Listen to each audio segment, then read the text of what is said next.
Hey, it's your boy GPAC from Chirac. Please don't forget to hit that like, share, and subscribe. Okay, we have Blue Da Vinci on here from BMF. You know, he has this guy from St. Louis on there named Mr Cuffy. And Cuffy is going around saying that Demetrius Flannery, Big Meech, told on him to get a time cut. Do y'all hear that? He is saying Big Meech is allegedly a snitch.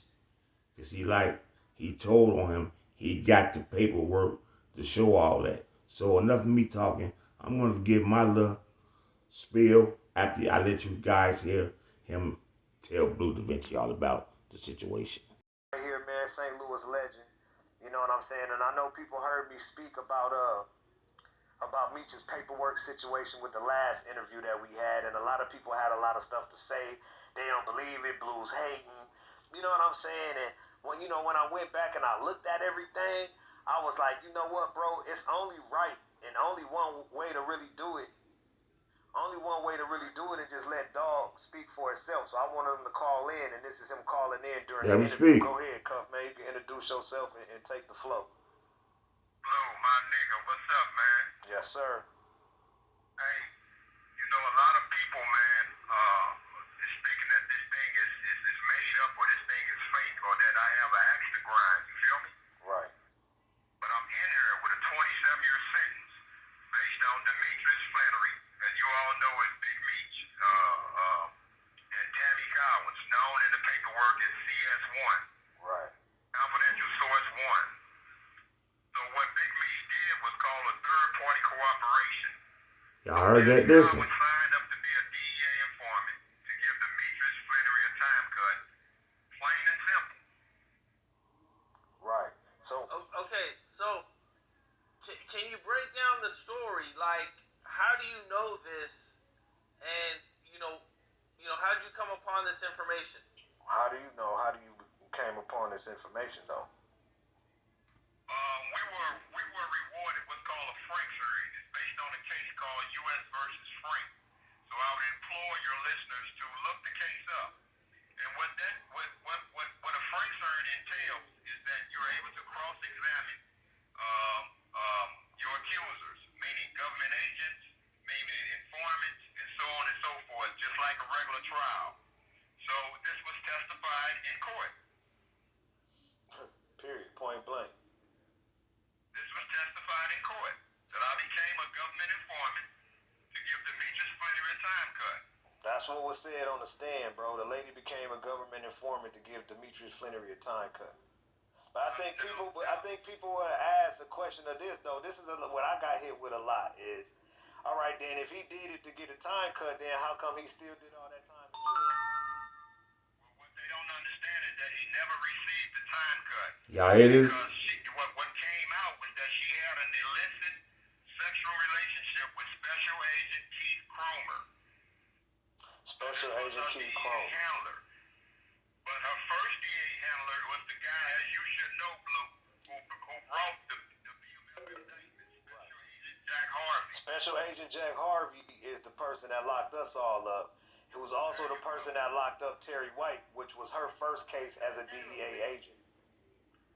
And then he retired. He retired after he got those 60 years. Yeah, he retired, and then her handler became a brother by the name of Keith Cromer, Special Agent Keith Cromer, who was also fired behind this particular case. So Meech never received the time cut because, unbeknownst to a lot of people, it's against the law to have a sexual relationship, personal relationship with a government informant.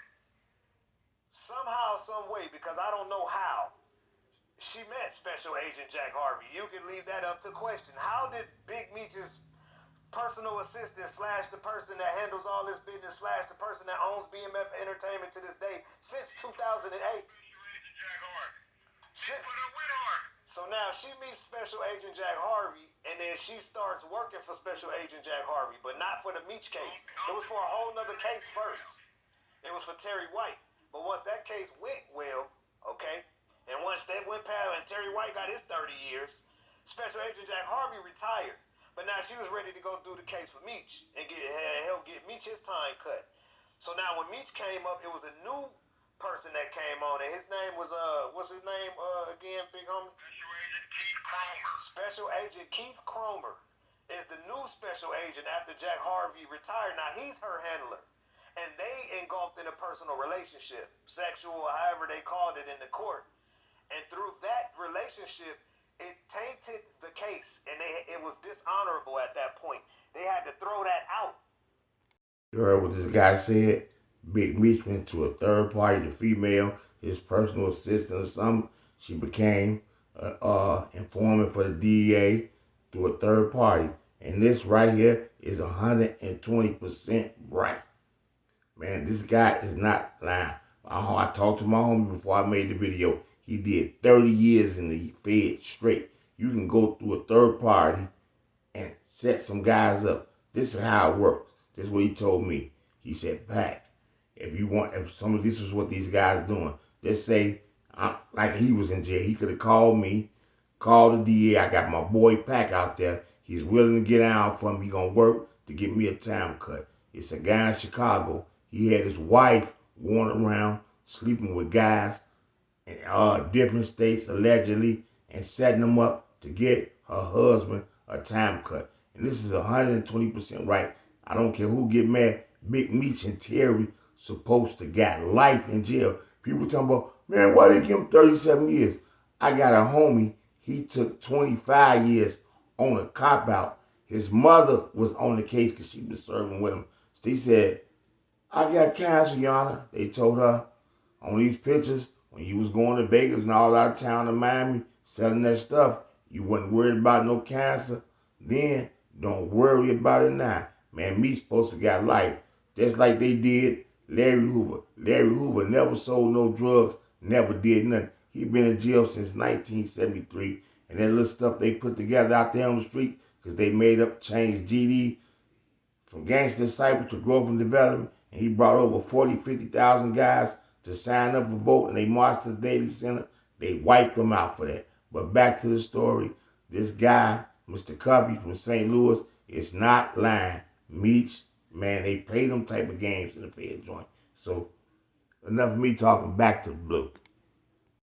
And through that relationship, it tainted the case, and it was dishonorable at that point. They had to throw that out. That's why Meech didn't get out. So now you pose the question of why is my big homie Cuff still in jail? And go ahead, Cuff, you can let them know why, how that happened. From that conspiracy, they indicted me on 2 murder charges. Y'all hear this? Subsequently, I pled guilty to 2 gun charges in exchange for them dropping the murder charges. Right. Now, how did they, hold on, let me ask this for you. Right quick. How did they get you on something that was totally different from the case that Meech and them had you in a wiretap for? Out of a totally different, nothing to do with the drug conspiracy, but they falsely accused it as being a part of the drug conspiracy. And then they brought about the gun charges as using the gun charges in furtherance of a drug trafficking. Y'all heard this now. Crime doesn't pay. Okay, and did they hit you with a superseding indictment or just? They superseded me. So they came out of that case that y'all was in court for and hit you with a whole brand new case that had nothing to do with that at all. It had nothing to do. Yeah, it still had something to do with that. They still let the drug conspiracy stand between Tammy Cowens and myself. So y'all heard it from Mr. Cuffy. So do y'all think Big Meech told on this guy? Do y'all think he just making this up for clout? I don't think this guy will lie with all this time. That's how these guys play. And there you go. And there you have it. That's your boy GPAC REACTS TO, and I'm out.